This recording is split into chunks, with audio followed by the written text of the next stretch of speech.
Pemirsa, gaya arsitektur tradisional Bali kian tergerus akibat kemunculan bangunan-bangunan modern dengan konsep minimalis. Jika terus dibiarkan, maka dikhawatirkan akan menghilangkan ciri khas bangunan Bali.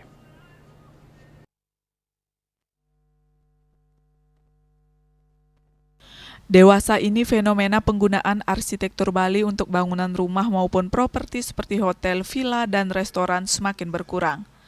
Terlebih di era modernisasi seperti sekarang, kebanyakan masyarakat ingin membangun properti dengan konsep yang simpel atau sering disebut dengan minimalis.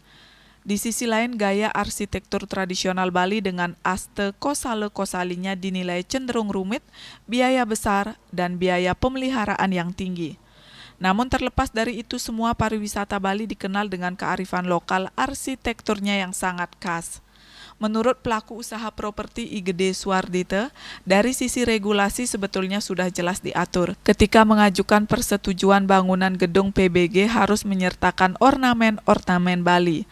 Pihaknya menyayangkan dengan kemunculan properti yang tidak menggunakan gaya arsitektur tradisional Bali. Hal ini menurutnya sama saja dengan daerah lain di luar Bali. Sebenarnya sih regulasi sudah ada mengatur, di mana kita mengajukan dulu IMB, namanya sekarang PBG, itu harus menyertakan ornamen-ornamen Bali.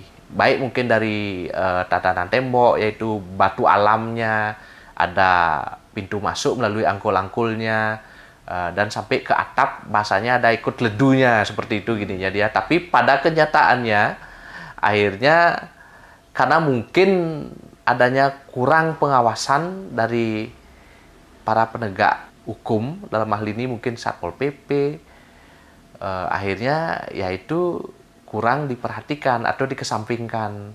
Saya sih secara pribadi agak menyayangkan, karena dengan munculnya semua rumah-rumah modern, hotel, bahkan villa-villa itu otomatis kan ciri Balinya jadinya tidak kelihatan atau sama aja dengan daerah yang lain jadinya.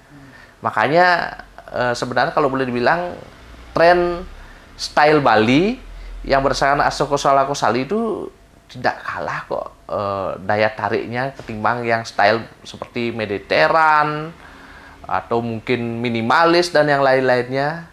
Mungkin seperti itu pendapat saya. Makanya ya harusnya selain pemerintah yang mengawasi, ya kita juga sebagai pelaku properti mungkin wajib menyertakan adanya arsitektur Bali di aspek-aspek bangunan kita. Owner BCA Land ini menambahkan, selain pengawasan dari pemerintah, perlu adanya kesadaran dari masing-masing pelaku usaha properti untuk menyertakan gaya arsitektur Bali di setiap propertinya.